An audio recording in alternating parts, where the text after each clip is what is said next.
My dear ladies and sirs, excuse me, one moment please. I, Cyrus the Bard, have had many evenings with you here at the Blackstone Inn. Your patronage and requests are always welcome. However, tonight, rather than frivoliting tales of great heroes like before, these strangers have come requesting a tale of, well, it's a tale and a warning about the Revenant. You see, hold on, a Revenant is a vengeful spirit come back from the very embrace of death herself, nothing to be afraid of if you are a kind soul. But you see, this particular soul is burdened with a fiery anger whose purpose is to fight and serve its own brand of vengeance against those who have wronged them. So listen close, there is much to learn from the past. Gather close to the fire tonight, friends, for beyond there is no warmth, and the darkness steals the very light.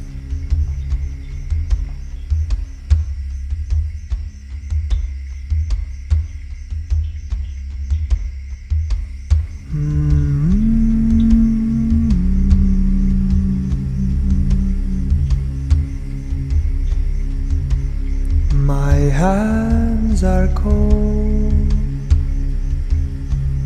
my heart is stone.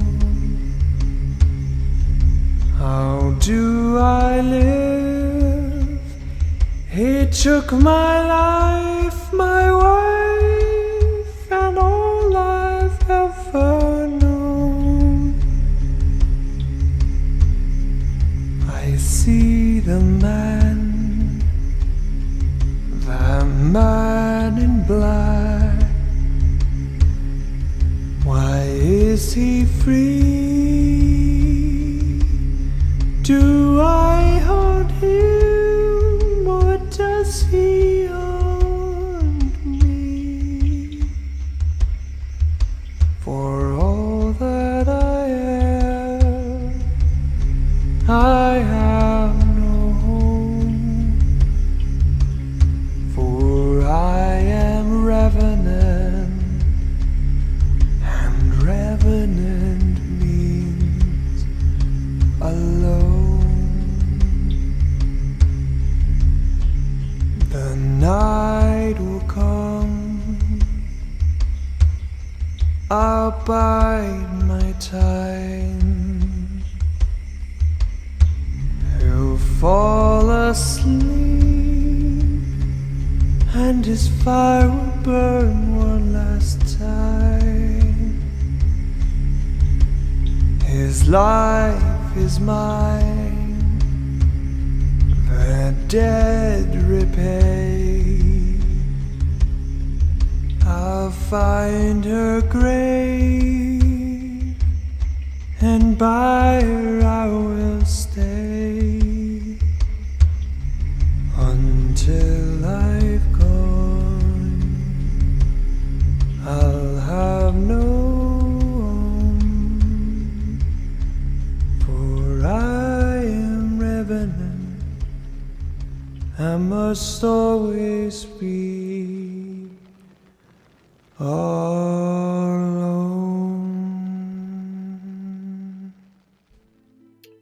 Dungeons & Dragons is a tabletop role-playing game. Now, this does not mean it is a board game. Instead, it is a game which takes place in the collective imagination of everyone who is playing.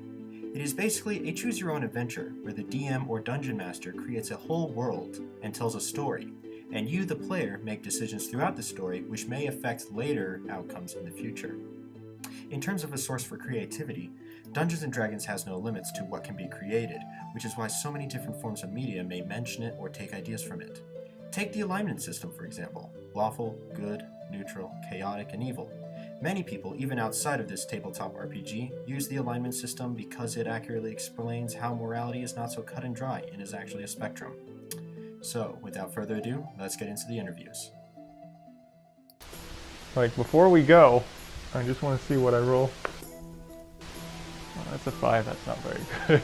Like a Dungeons and Dragons thing. Oh, is this something to do with sex? Ha! Far from it, Jen. No.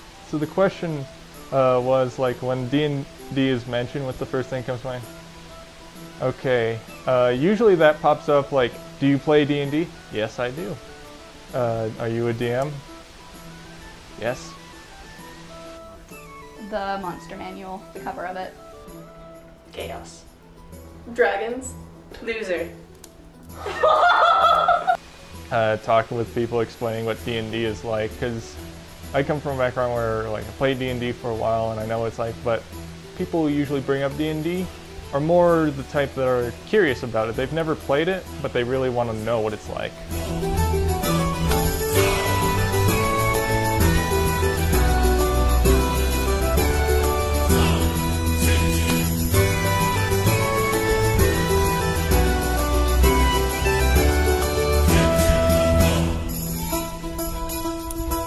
What is Dungeons and Dragons? That is like asking what is the meaning of life. It's a lot of, they can be a lot of things, but if you're looking for like a dictionary term, it would be, oh, it's a tabletop role-playing game where you have a DM or a GM and you've got players and they roll dice to add a bit of like randomness, but there's also roleplay mixed in. There are character sheets, there's some basic arithmetic math. It's a whole bunch of things rolled into one. It's almost like a choose your own adventure in the style of fantasy, like Lord of the Rings. Alrighty. Shouldn't there be a board or some pieces or something to Jenga? No, this is a role-playing game. It takes place entirely in our collective imagination. Ooh, Neil. I tell the story, and you make choices in the story. You create and roleplay different characters in various fantastical settings. At first, I had no idea what it was. But now I see it as an imaginary role-playing game with a lot of complicated strategy. You get a few friends together and you pick your desired classes, races, and you all around have an adventure provided by the dungeon master.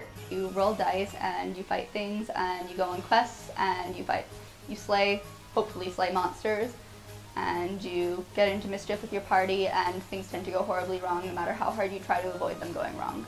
Well, you actually rolled higher than everybody except the old man. Let's talk about Curse that old man.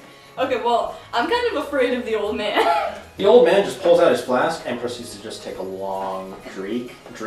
The announcer says, you do realize that this is a fight to the death. And he just keeps drinking. I found out about Dungeons & Dragons through a club fair at my high school. I was just a freshman, and I was lured in by the thought of, hey, on Fridays we can go walk to this restaurant and we're going to play Dungeons & Dragons there, and there's free french fries. And that's how I just got roped in. Well, my friend Joseph was very into Dungeons & Dragons last year in freshman year, so he decided to invite me and my roommate Tori to go play with him and his group of friends, and that's how I first found out about it. My friend was talking about how she wanted to try being a DM one time, and then my dad rushed into his room, pulled out his old 3E dice set and his old 3E handbook, and he was like, here! And my other friend was just like, that's not the right one, and then she proceeded to tell us all the 5E rules. I had a friend who played Dungeons & Dragons quite a bit long before I did, and he kept mentioning it to me, and it just seemed like quite a bit of time to spend. I mean, they played sessions from 4 o'clock in the afternoon all the way to 10 o'clock at night. But about the time when I got my driver's license, I was thinking, I could actually do this and then drive back home. So I showed up and learned the ropes, and the rest is history.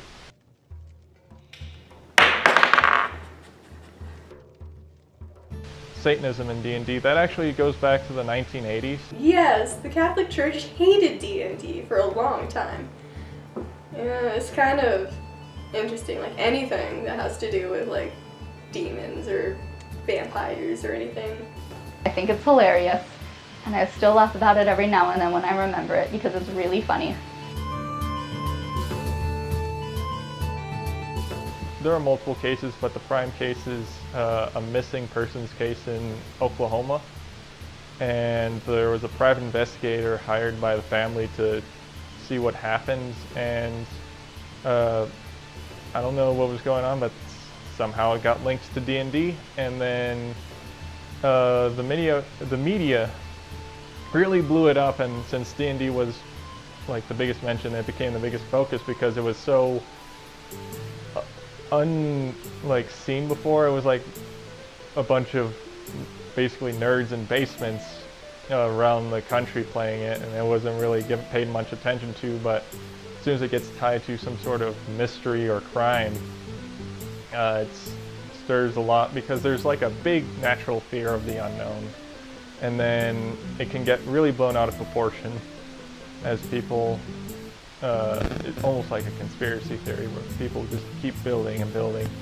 So that happened during the 80s, but that only made D&D ever more popular. I think it's very funny because the person who created D&D, his wife thought he was cheating on him. And so when he went out for the night, his wife went up and like followed him around to a bar.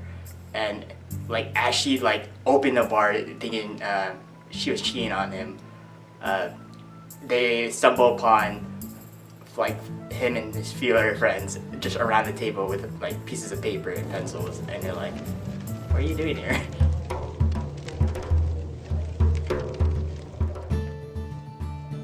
Everyone's a virgin. Perfect. Wait, no.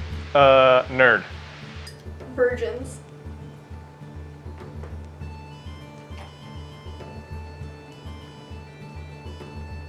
And like nerds who like sit in the basement and don't go outside.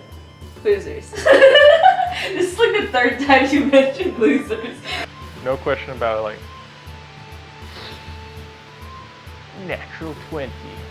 And it's just like you got these bunch of kids and nerds with their glasses, their braces, living in their parents' basements where they've got their dice set up playing D&D because they don't go out to party. Or they don't drink alcohol, they just play D&D because they have no social life. But the truth couldn't be further away from that stereotype, although it does include that quite a bit. There are actually a lot of people who are like, they serve in the military, they play in sports, they like are professional athletes, and they enjoy playing D&D quite a bit. You're the sacrificial lamb that must save these people. As I chop off his head and proceed to butcher him with my regular sword. It definitely helps you build a lot of skills. It helps with communication skills, decision-making skills. It helps you with pre-planning and complex tactics. It's really an all-around game that helps you with a lot of aspects of like leadership and following and working together. Probably the creative flow that all the players and DMs have to come up with throughout the campaign. And it allows us to expand our imagination, because I feel like as we do tend to grow as people and adults and mature, we lose that childish spark, which D&D enables at least most players to have again. It's written in such a way that it's able to be really open and complex, but at the same time is just simple enough for new people to get into it without too much trouble, as long as you're with good people to help you through it. And that mixed with a lot of 80s and 90s nostalgia, where it goes back to the olden days of D&D, if that's one way to express it. And that's kind of become popular, and then they blend together into what we have today. Alright, so, Dungeons and Dragons. It's basically, I mean, have you heard of Jesus? This is like 10 times better than him, because you can be Jesus and seduce a dragon while riding on the back of a giant of a man who goes by the name of Tiny Tim. Probably the best part of D&D is all the ridiculous hijinks you can get into. Hell, you can become a half-orc barbarian while your friend is a halfling barbarian, and you can just yeet him into the band of goblins that is trying to rob you. Almost anything is possible. But in all seriousness, what is D&D again? Well, the simple answer is it is a tabletop role-playing game. The more complicated answer, though, is that it isn't simply just a game. It's a story that you and your friends participate in, but it's also not just a story. It's also a chance to just socialize, laugh, have a few jokes, and share tales of your great adventures with your closest friends that you've come to know over the past few years. And it's an entire community that continues to grow each and every day, which most of the time is also very accepting. After all, Dungeons & Dragons players aren't bigoted like elves, those little knife-eared shits. This has been a documentary on Dungeons & Dragons. I hope you enjoyed yourself.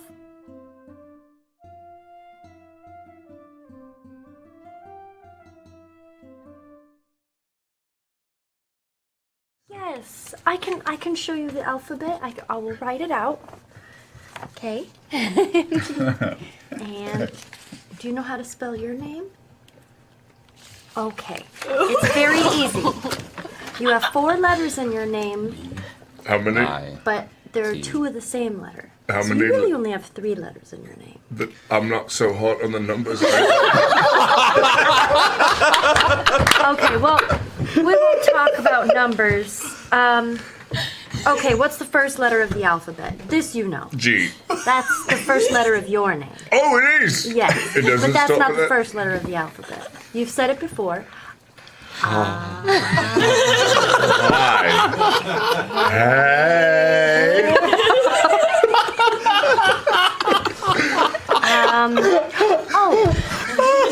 It's the first letter. Oh, well, you wouldn't know that because you don't know how to spell. Fucking A, this is tough. Oh! What? You just said it. Fucking A. Yes. A. A is the first letter of the alphabet. A. A. A. Okay. A. And we can keep going. But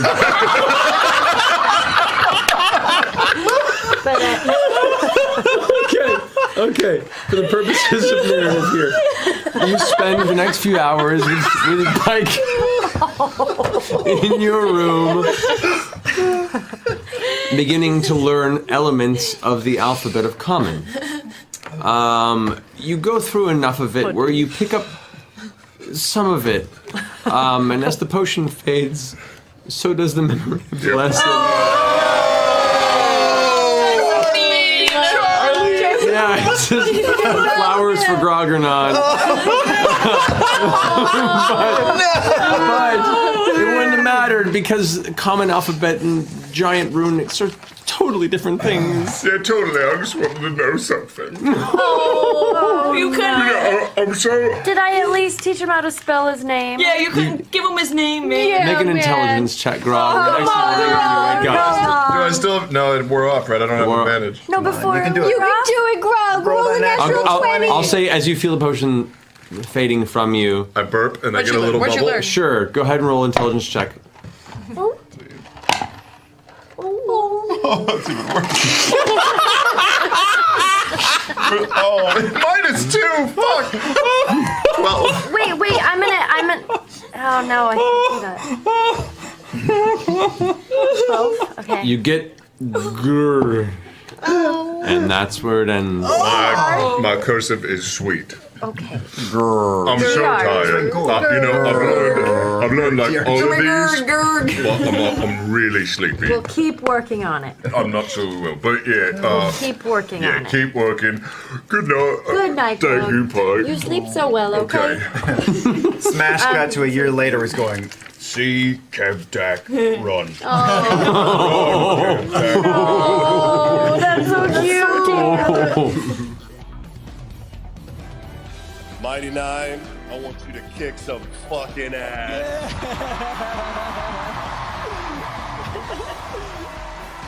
We'll be watching along with you guys tonight.